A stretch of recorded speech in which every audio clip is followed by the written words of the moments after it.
Keep them running.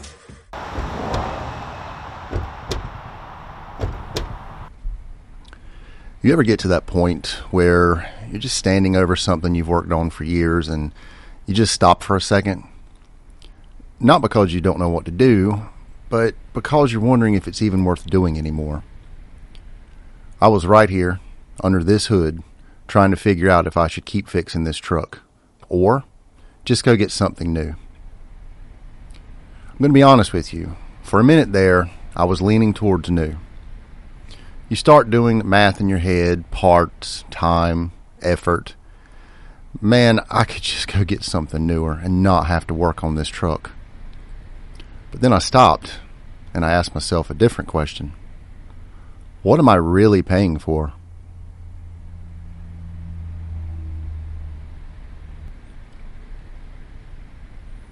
If you notice this chart, back in the 90s, these trucks were about $20,000 to $25,000. That wasn't cheap. The average guy was making around $30,000 a year. Today, $55,000 maybe. I'm going to be honest, a lot of the people that I know are still working blue-collar jobs are barely making $40,000. So the way you work it out is, in the 90s, you making $30,000, $40,000 a year, you could afford a truck because it costs about what you would earn in a year or lesser. But now you're still making the same money, but these trucks are costing upwards of $70,000. So think about that. Back then, about 80% of your income.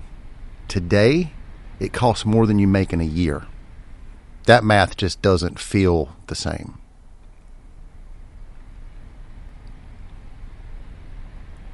Another thing you have to wonder is keeping this thing on the road versus a newer truck payment. So maybe $1,000, $1,500 a year I've spent on average in my used vehicles.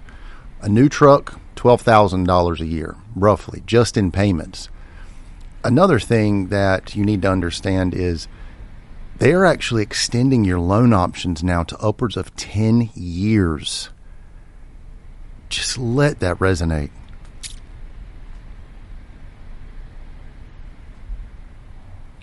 So then I started looking at some of the smaller things, DIY repair versus carrying it into a shop. You know, most things I've done for myself, I've probably done in the couple of $100 range. The parts normally cost more. But if I were to be honest, I could probably say that I could spend several hundreds of dollars depending on the job. But a couple $100 versus taking it somewhere, it's going to almost always be $500, $600, $1,000. And a lot of the times that's just them looking at it. That's not actually getting anything repaired. So to me, this is starting to sound like a no-brainer. So if you stack it all up, old truck, your labor, because one thing we forgot was our insurance, but your old truck, your labor, a couple of thousands a year. New truck, payments, what if there is some shop work? You're pushing $18,000 a year. That's not a small difference. That's a life difference. In the beginning of my digging, I was kind of leaning towards the grass was greener on the right-hand side or going with a new vehicle. But after looking at some of these numbers, I think I know exactly what I'm going to do.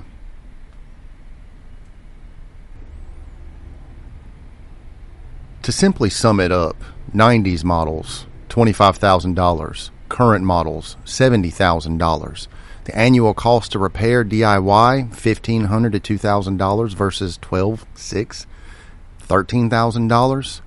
Typical repair on my old truck roughly cost me less than $1,000, so you're looking at $200 versus $600 to carry it to a shop.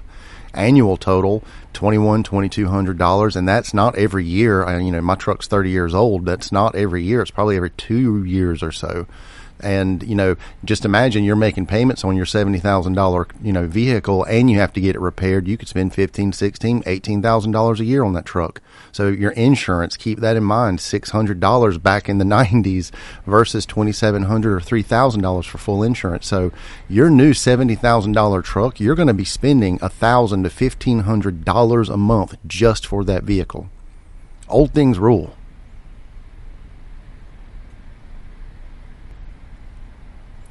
So my mind's made up. I'd be better off to just keep my old truck, Think about not having a car payment for a minute, not having a car payment, and all the things you could do. People talk all the time about how, I don't know how my grandparents did it, and they had a beach house, and they did this and they did that, and this was all during the time of, say, the nuclear family where only one person worked. Well, it's because they didn't make just really dumb decisions and go get a mortgage on their vehicle. Just imagine all of the things you could do if you just learned how to work on your old vehicle and cut down your payments. So let's get back to the initial query. I've got a bad door. Hinge set pins. Anybody with an older vehicle knows that the ones you get from your local auto parts stores, they're pretty cheap. They've got brass bushings, and with big old heavy doors like, say, trucks and Camaros, things from the 80s and 90s like this, they'll be worn out again in another year. So I got to thinking, what's the best way to never have to touch this again? So I chose to go with bronze. Got a lathe. Let's get in the shop. Alright guys, we are in the shop and we are going to fix a saggy door. So I think the question is, to brass or not to brass? Actually, I don't even think it's a question. It's to not brass. This little pin is a very cheap little pin you can get from most of your auto parts stores. It's got the brass bushings, and the problem with older vehicles, IROCs, Z28s, any old truck, K5 Blazers, Suburbans, just pick, my F250. The problem is you're going to have a replacement. It's going to go in, and if you drive your vehicle much at all, you will replace this again in about a year. So they just wear out really fast. What I want to show you is a couple of ways to make this better. So this is a factory approach. And now you're going to be like, well, okay, yeah, you're showing me a bolt. Well, there's a specific reason I'm showing you this bolt. It's a 10mm bolt, about 4 inches long. And then you can go a little bit more elaborate depending upon what all you want to do, even with grease journals. So what I'm going to show you is the cheapest method first for making bronze bushings for your door pins. And at the end, if you guys are interested in a little bit more of an elaborate setup, we'll discuss it. And if you get a hold of me in my comments and you really want to see how to make this style, then we can, no problems at all. So let's get into it. All right, so the first thing we have to decide is what material we want to use. I bought a piece of 642 bronze off of Amazon. Now look, this is not cheap. This is about 60 bucks. Probably cost you about $74 to get it sent to you. 12 inches by 3/4 inch round stock. Some people may say that this, part store purchase is the best way to go. And for you and you're that minded person, great, get at it. It's totally cool. I, as discussed previously in the video, I've decided that I'm not going to walk away from my old truck. The truck, the motor, the drivetrain, it works perfect. So I'm willing to spend the $74 plus my time learning my lathe, making my doors where they'll never give me a problem again. All right, so that's why I chose the bronze. We'll put it into the chuck, tighten it down. The first things we have to start thinking about, all right, so this is a factory replacement hinge. I purchased 4 of these, and the reason I bought hinges is because I wanted to be able to replace a hinge at a time on my truck, so I don't have to be without my door for a longevous period of time. So that's why I just bought hinges. But you can do this to your own personal hinges. So this is a hinge I bought off of Parts Geek. I think it was, they're cheap, $30 a pair, so 60 bucks. And what you want to do is just grind this little bit off right here, and you can push that whole pin through, knock those original bushings out, and then you get it in, say, 2 pieces. Now, the interesting thing is, I wanted to go with a 10mm bolt. Once you pop the bushings out, you're roughly sitting at about 13 millimeters, which is almost perfect for how I'm going to begin making these bushings. So you don't have to modify this piece. This piece is already the right dimensions for the 10 millimeter through bolt. You will have to modify this inner piece to get the 12, 13 millimeters, depending upon how you want to make your bushing. So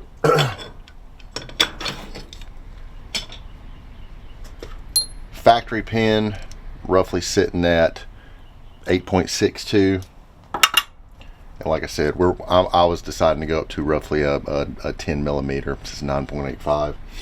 So first thing you've got to start asking yourself is, when I put this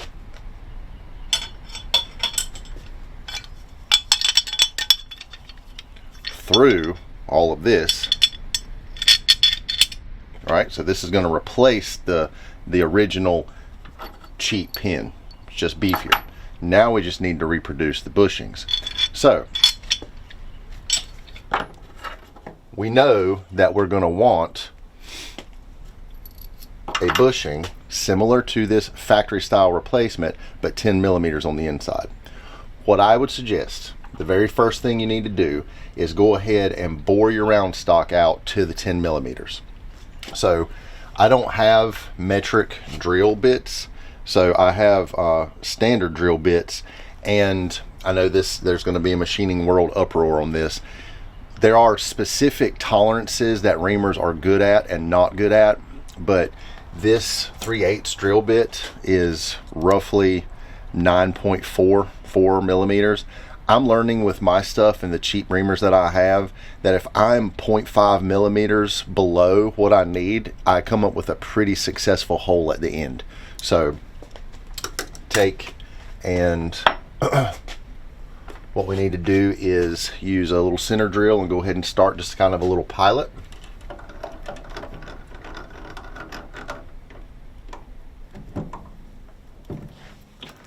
I'll slide this back. I'll sit down here.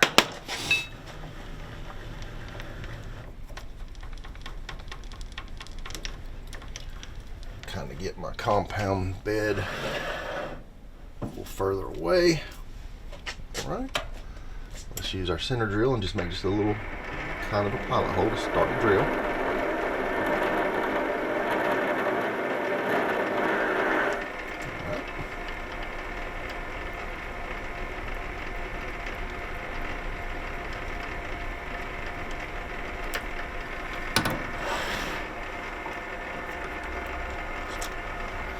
Now we'll put our 3/8 standard drill bit in.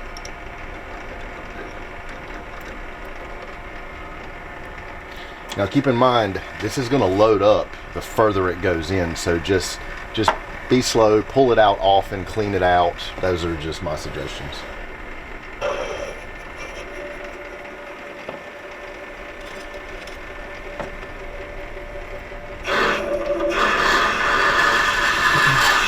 This is going to cut very easily.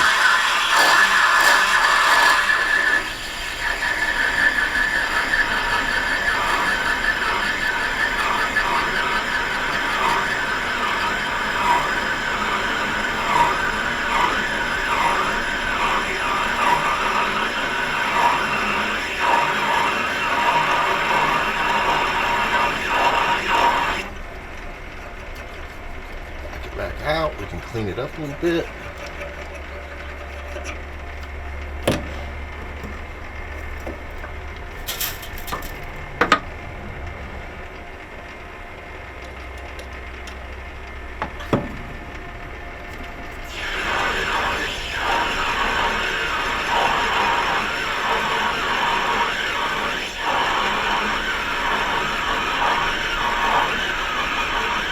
I'm gonna go about halfway the drill bit, enough to make 2 bushings.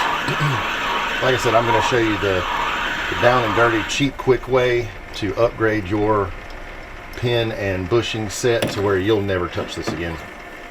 I went a little further and we'll discuss that too.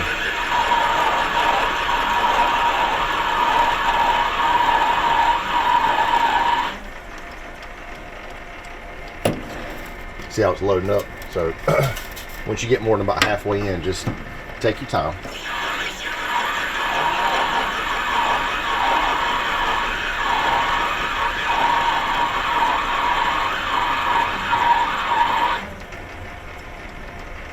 And I'm still running about 320 RPMs. Whether I set my original RPM setting based in working with stainless because it work hardens, but about 320 RPM seems to be working great for everything. I'm now putting in a 10 millimeter HSS reamer. I got this set again with all my other cheap stuff from Amazon, and I think it goes from 6 millimeters to 14 millimeters. I think I spent $21 on it, and I use them all the time, and for my non-precise part building, works perfect.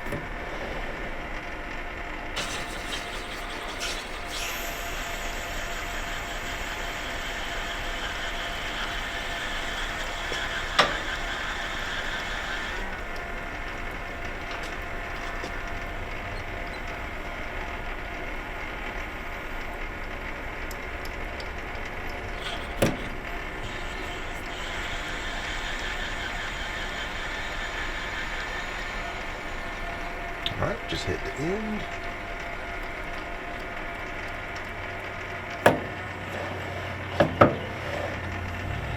I think. Yep. Alright. Take that back out.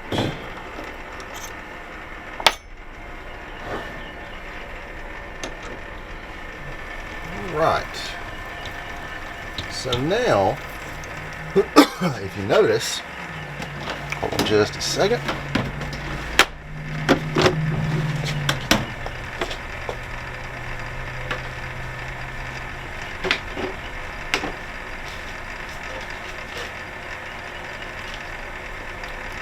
Notice right here, you got a little bit of a wobble. See it? So let's go ahead and shave that down. So what I want to do is take, hold on, this tool off, which is just a basic cutting tip. We'll put a partitioning blade on.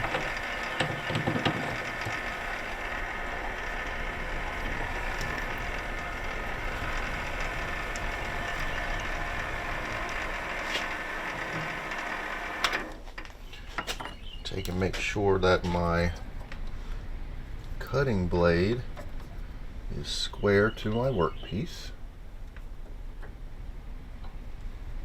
It's pretty good.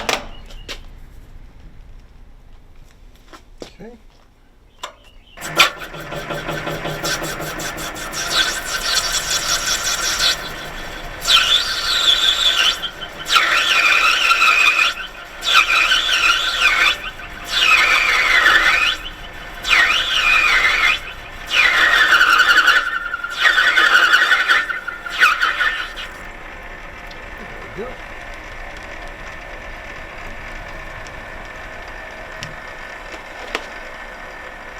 Now we're a lot more square. See?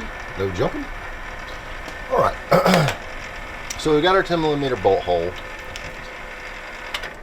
Now what we want to figure out is how far we want these bushings to go in. So it appears that our factory bushing is roughly 8.92. I'm gonna shoot for more around 9 millimeters, but the first thing we have to do, the major detail, is this outer edge, because that is what we have to turn this stock down to. So this one's sitting at about 15.97. I'm gonna go with about 18 millimeters just because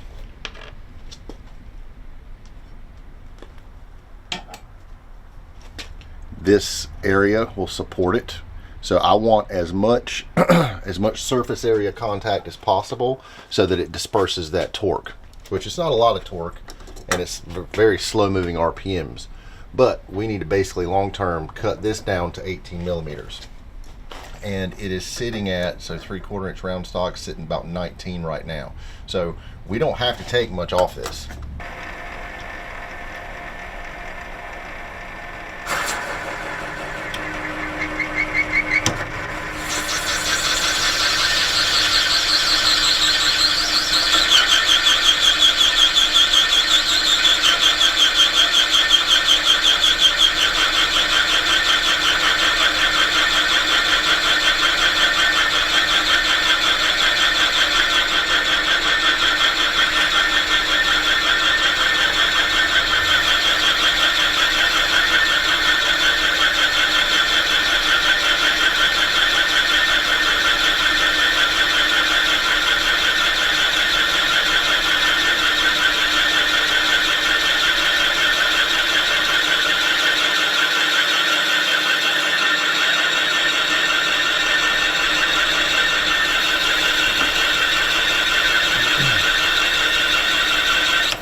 about 1.25, back it back to 0.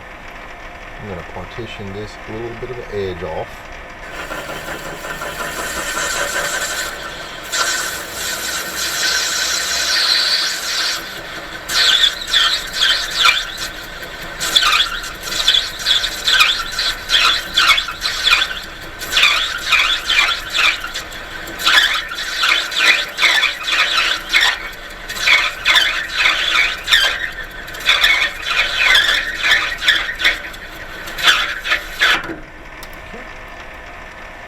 Give it kind of a quick check, see what we're sitting at. We started out about 19. 18.5. Okay. Take a little bit more off.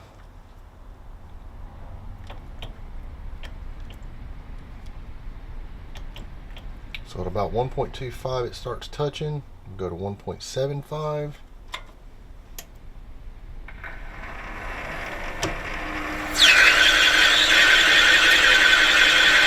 And again, this doesn't have to be completely perfect. These are non-precision parts, so you don't have to get it completely correct. If it winds up being 17.86 millimeters and the other three wind up being 18.02, whatever, it doesn't really matter. They're just door pins, but they're going to be better door pins, period.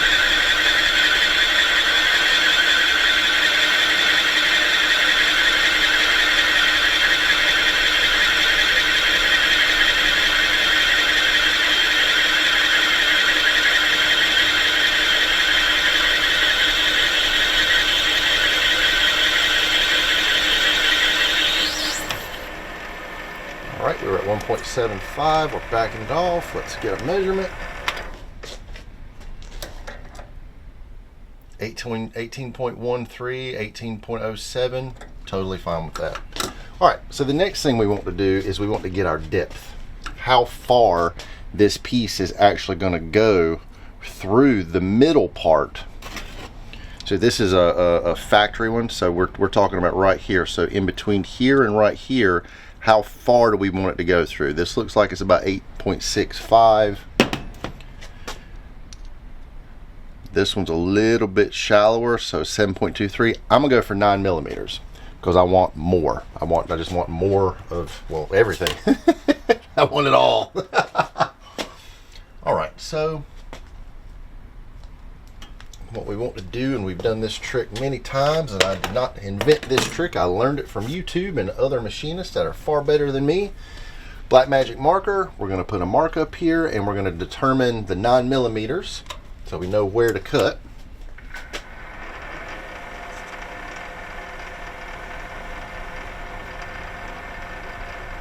Okay. Now you're just going to want to set your calipers to roughly the 9 millimeter mark. You can go 10 millimeters. It really doesn't matter what you do as far as your depth goes. 9.5 seems fine to me.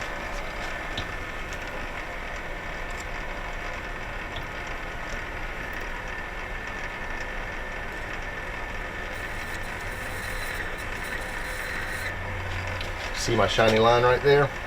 That's where I want to stop. So now we've got to go closer to that 12-13 millimeter mark. So I'm going for 12. So from here to the shiny line, we're going to start cutting down to this 18 millimeter round stock now to a 12 millimeter round stock.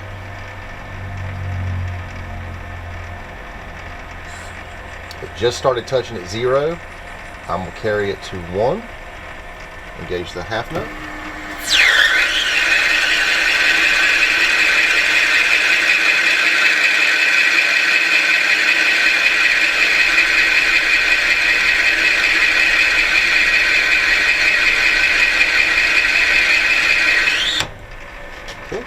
Back it from 1.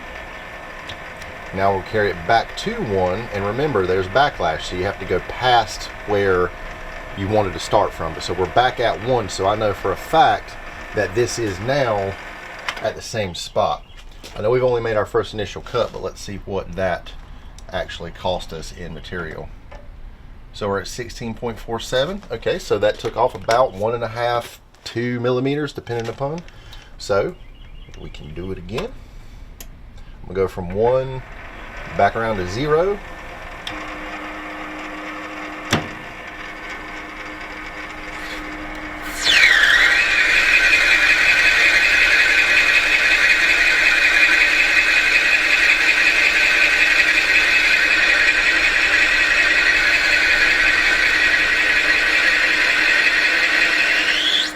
Okay, back up to 1, go back to 0,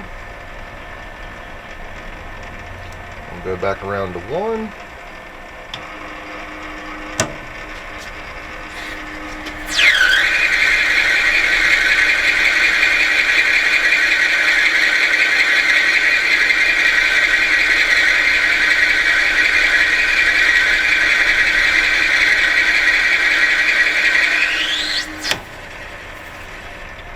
Back to 0 and back to 1. So we know we're back at our compound slide exactly where we started from. Let's get another measurement, see where we're at. We're at 14.47, looking good. So we're gonna go all the way around to 0 again and keep on cutting.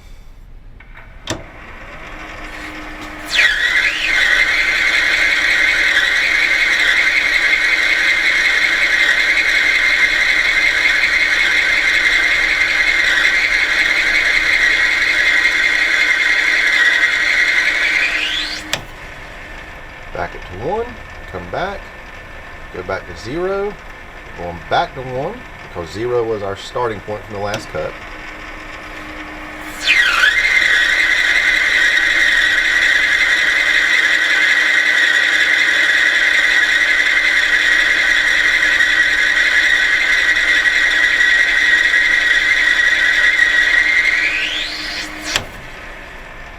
Carry it to 0, back to 1. Get a measurement. Ooh, 12.5. We real close, real close. So this time, instead of going from say 1 back to 0, because 1 was our last initial cut, I'm going to go to 1.5.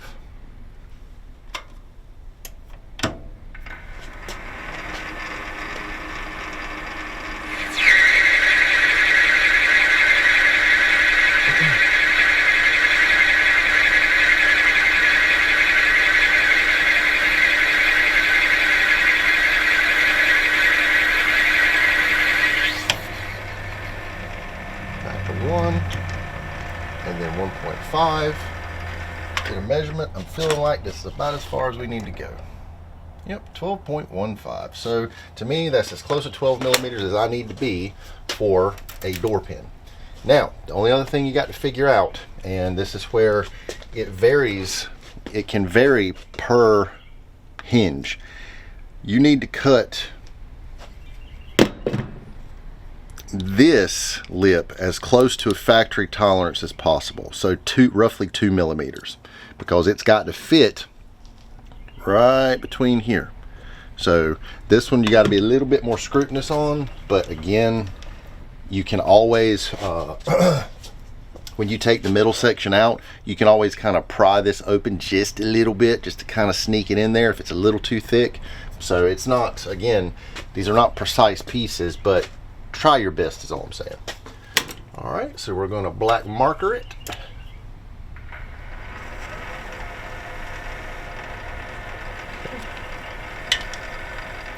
We've got our 2.01 millimeters. We'll make that little mark.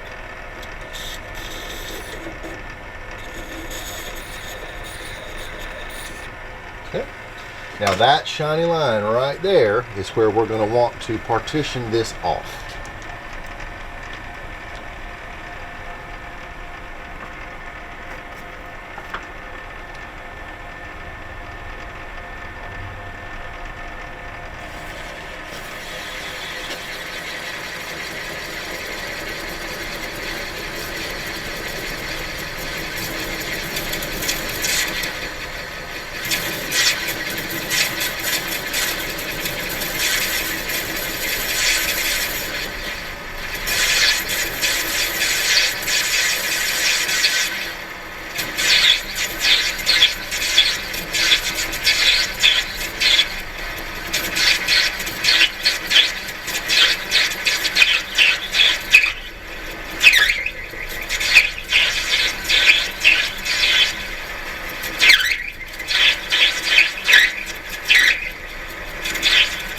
tell when it's getting to the end, it gets a little clunky feeling.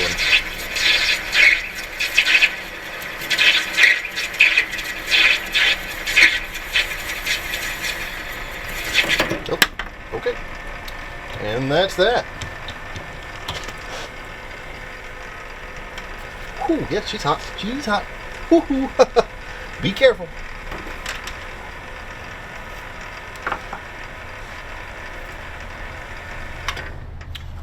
All right. Now you'll notice there's a little bit of a kind of a burr on it. So what I do, and there's 1,000 different ways to do this, but what really worked well for me is I just put it in a vise kind of sideways.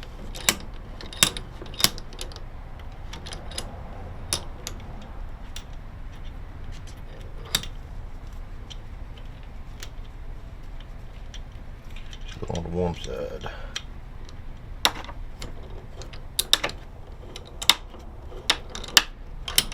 And I literally just pinch that piece of metal off. You see what I'm saying? And in order to get a better finish here, there's a little bit of a, say, burr. Just get you a like a countersink and just clean it up.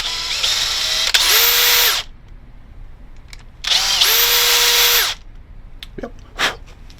All right, and then all you really have to do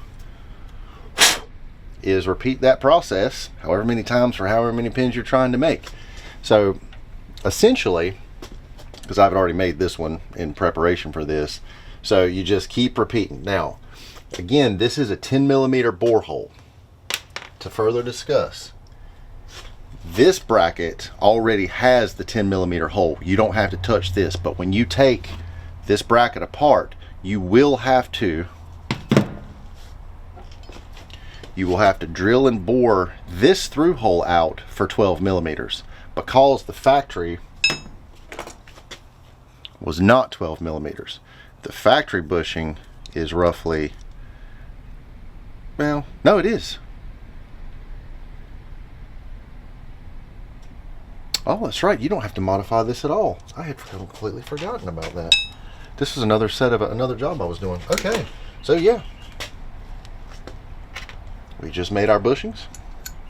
They slide right in.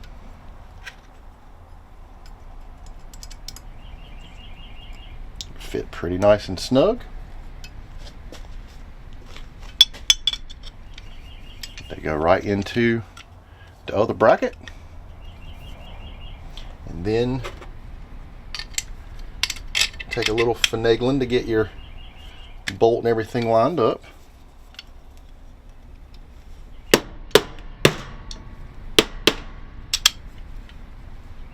And that is a very cheap, quick way to completely upgrade your door pin hinge, and well, it'll never give you a problem again.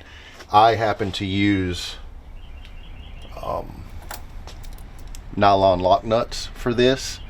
That is the quickest, cheapest way to upgrade your door pins, and you will never touch them again. They will not rock, they will not sway. And a cool thing is, for the fact that you're putting a nut on this, you can actually adjust the stiffness of the door. If it swings open too fast, you can tighten this nut down and you can make it just more adjustable. Now let's carry it a step further. I'm a person that doesn't like the idea of no washer, right? So we know this is a 10mm bolt. So what we want to do now, and you can use it, I did it out of my bronze because it's what I had, and for $60 the experiment is just worth it to me. So again, I made washers for my bolt, right? And so roughly that 9.92, well, you've already got that, you've already bored it. So let's say that we want another 2mm washer, so let's cut some washers. That way this bolt has something to sit on and your nut has something to tighten into and turn against other than your workpiece or your hinge. So let's mark our piece.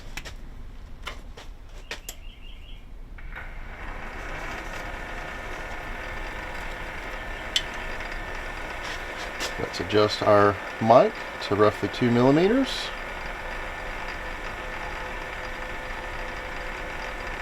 .17 is fine by me. got our shiny line. Let's come in and cut it off.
Well, thank you. All right, let's do one more because you want one for the top and the bottom.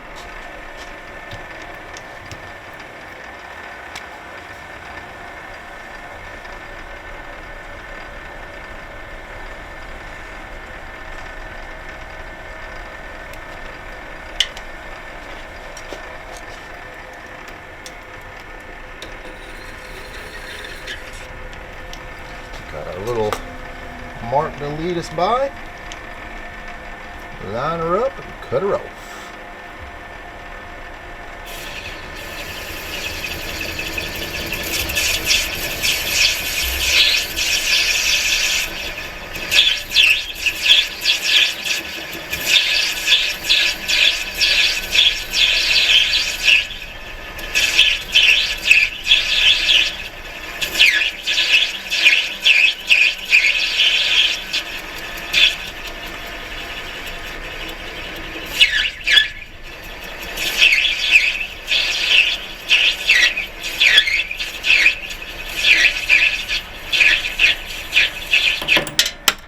Right.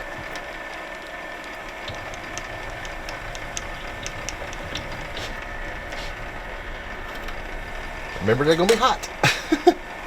This one's cooled down. I'll take, you see how it's got that little bit of a lip on it?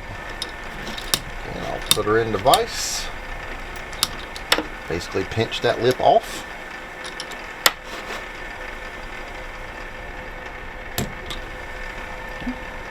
Pretty good.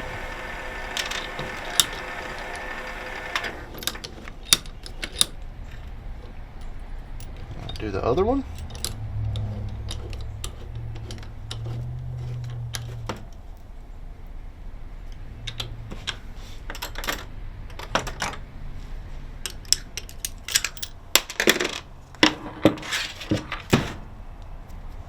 All right, now we've got two 10mm washers. So we can take our hinge back apart.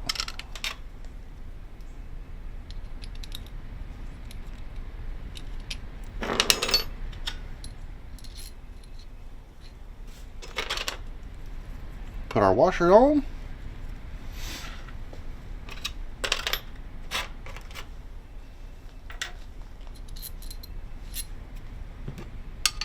Put our bolt back in. And then when we put our nut on, this isn't a nylon locking nut, it's just for the purpose of it. Now you've got a washer up top, you've got your new bushings, a washer down below, and when you tighten it up, now it'll spin against this washer and not up against the actual hinge, which to me makes, well, just more sense. Now I am going to carry you one more, give you one more piece of advice, and this is something that, and we'll discuss this once we've finished. You see this collar right here in the middle? This collar I made for this purpose. So we've discussed the washer, the bushing, and basically using the bolt. I did a different method here because I wanted support in the middle, and to keep it cheap we can do it one of two ways if you decide to do that. I'm telling you, however, if you leave it just here, with the adjustability of this nut, being able to tighten this entire hinge assembly together, this is going to take many, many years to wear out. Look how thick it is. Look how tight it is. This isn't going to move. It's not going to shake. It's not going to sag. This is a winning combination, but I'm just that much of a butt, and I wanted to support it in the middle. So in a cheaper fashion, instead of burning through your bronze, what we can do is you can go to Lowe's, 3/4 inch just carbon round stock. You can tell I've already been playing with it. Same methodology. All I did was bore this in the same 10mm fashion so that I could actually create the collar that goes on the inside, right? Now the difference is this bore hole is going to have to be 12mm to accommodate the outer dimension or outer diameter of your bushings. So let's do it.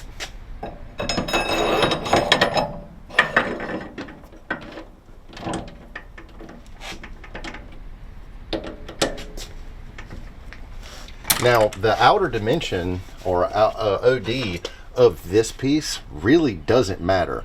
So I'm just gonna finish cleaning it up to that point, but as long as it's not thicker than say roughly 18mm, you're gonna be fine. This is 16, almost 17mm. Like I said, I'm totally fine with that. It doesn't really matter whatever you want that size to be, as long as it doesn't hang outside. The only thing you really need to focus on is its length and its bore. So you're looking at 42.17mm. So we're going to have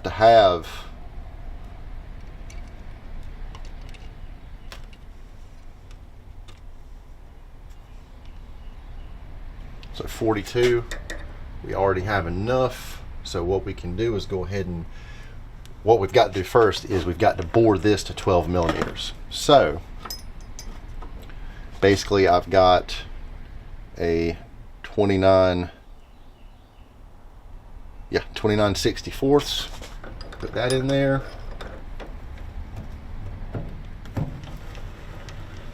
Get our compounds bed out of the way.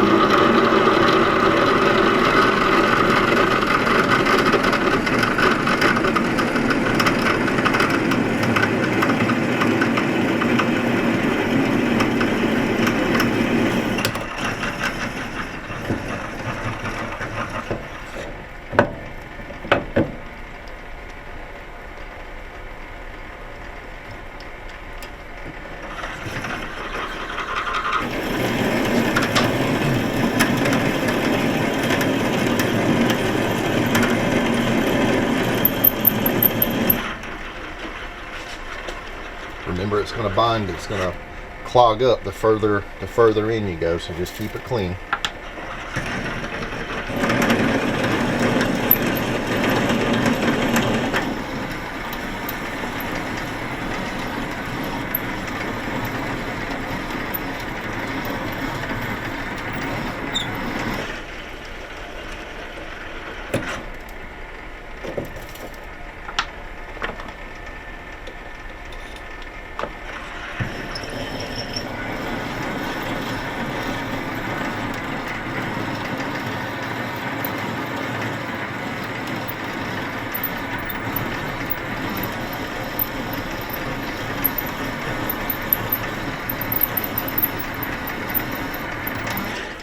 Okay.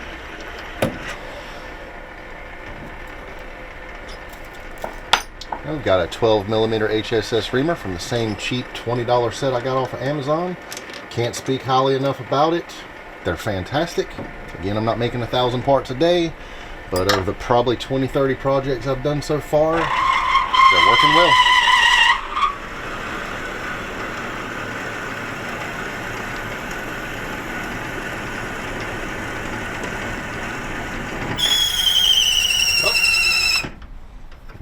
is a belt saying no moss. Again, we have seen this in other videos.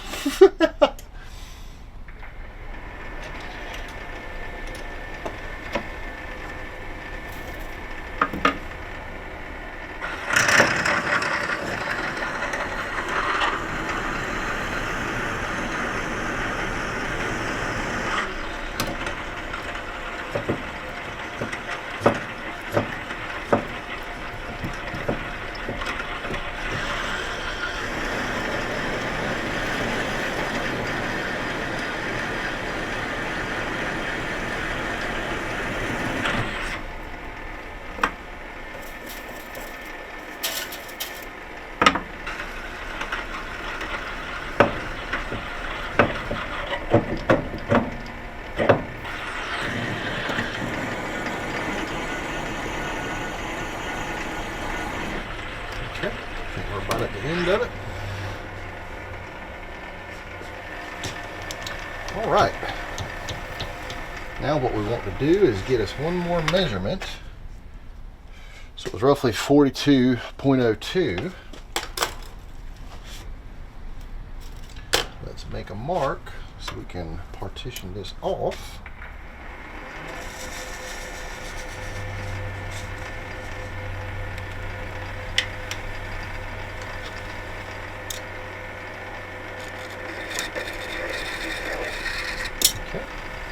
There's our shiny line.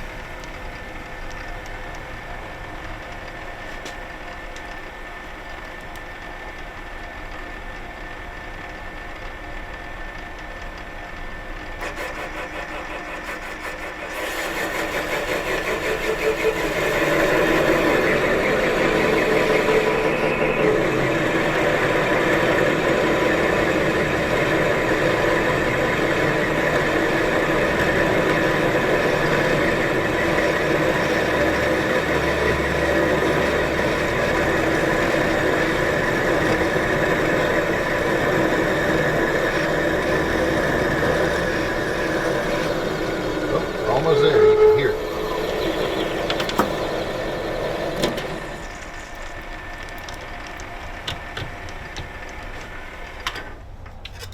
All right. Again, just probably a little on the warm side.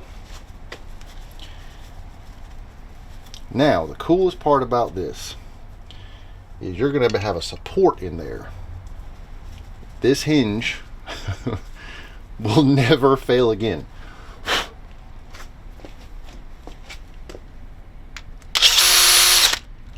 Let's knock a little bit of that burr off. Okay, she's a little on the warm side. I'm gonna give her just a second.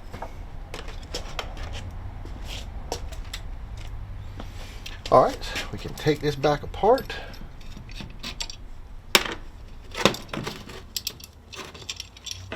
We're going to basically take this back apart, and then I'll show you putting that piece in the middle what it's going to look like. And this is the cheapest, quickest way to upgrade this hinge that, well, I can't say it's the cheapest. It's my version of the cheapest.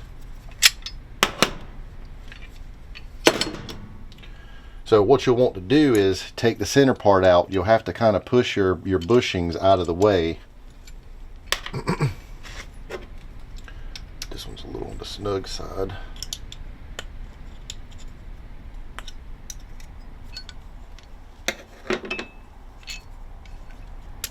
There we go. So just kind of get them pushed out of the way. And then what you can do is slide this piece in.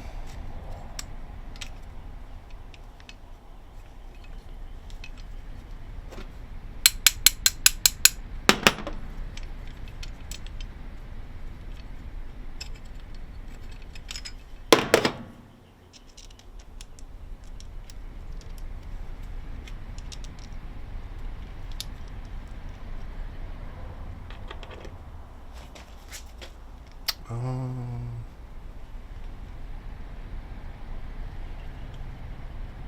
me clean it up just a little bit more.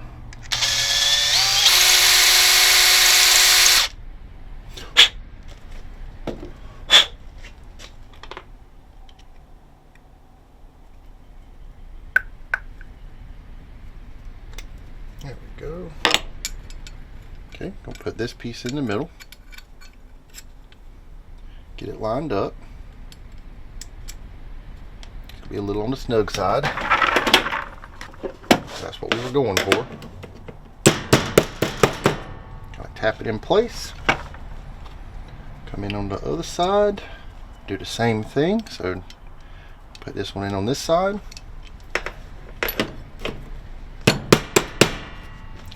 Give it a small tap. So now that's what you have on the inside of this. So then when you put your door hinge back together,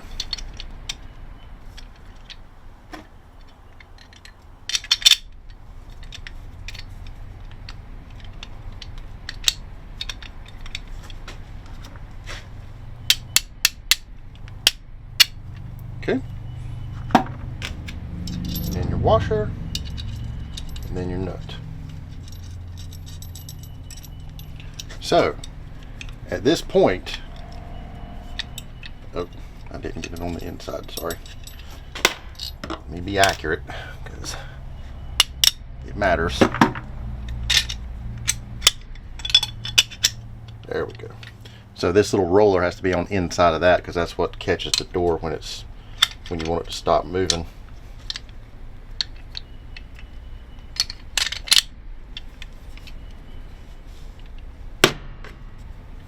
There we go.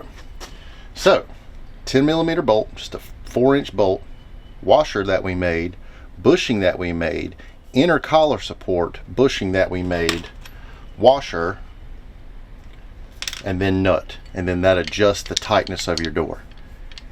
This will never, you will never do this again. And for all of you guys with old cars, hot rods, or myself driving a 30-year-old vehicle that runs great and I don't want a car payment, this was worth every second that I spent on it. That is the low down, cheapest version that I could describe. A friend of mine told me that the version that I made was not going to be very interesting to most people because it's just a door hinge. But if you guys are interested, and we'll discuss it in my outro of the video, if you guys are interested, I'll show you what I did because I just wanted to learn how to use my lathe better. So instead of buying a 10mm bolt, I basically made a 10mm bolt out of some just some round stock that I got from Lowe's. And you'll also notice that I put grease fittings in it, cut journals in it, so that I could actually grease the bushings, because literally I never wanted to do this again. So in this instance, you had the 10mm bolt that you purchased. This is some round stock that I cut down, but it's the same exact premise. I've got my through bolts, I've got my top washer, I then have my bushing that goes through the middle,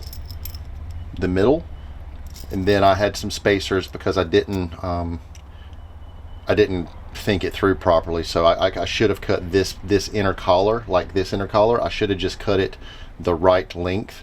But I just decided to go with the washers, and then you just repeat the process at the end of it. Same thing, washer, bushing that goes through the middle, washer, and then nut. So, and like I said, then you can actually shoot some grease up in here, which is just going to make it last even longer. So if you guys want me to show you the full build on this, I would love to do it. Just let me know in the comments. But I'm telling you right now, 10mm bolt, $11 round stock from Lowe's or a place such as that, a lock nut, and the $60 piece of bronze, you will never ever have problems with this hinge again. So I appreciate it, guys. This has been fun, and I really like to upgrade.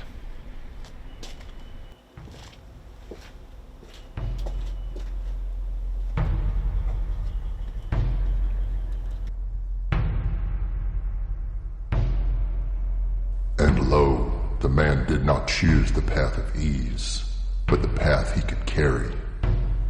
For the tool in his hand asked only for labor, but the tool of comfort asked for his future.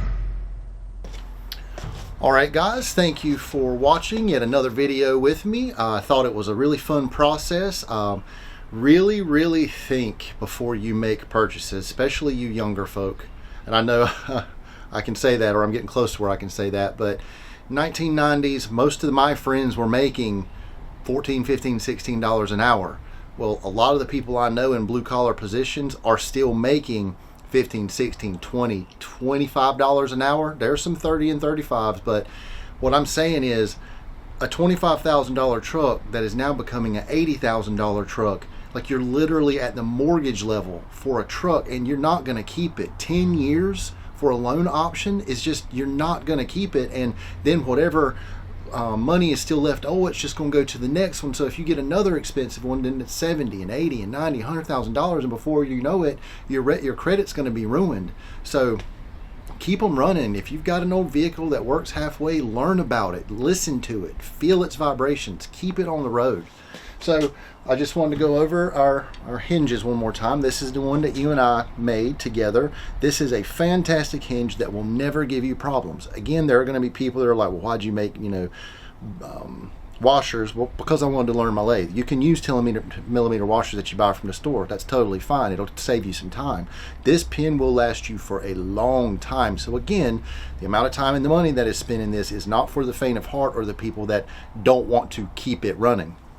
Now, as discussed, I went a little bit further and made an option with grease fittings and some oil journals, and so that I could actually grease my bushings.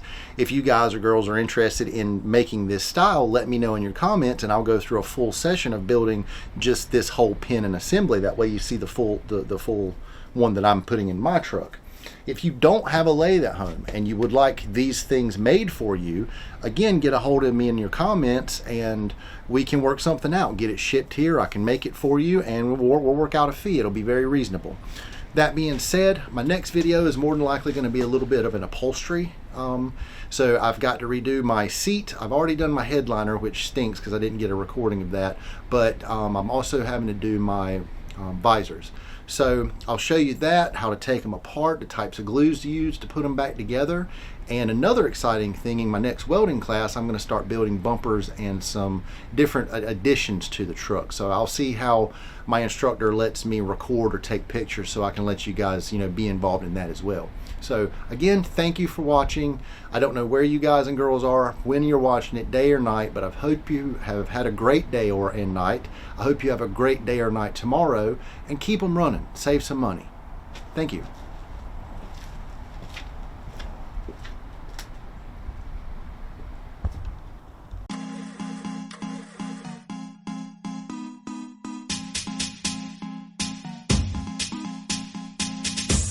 Keep them running.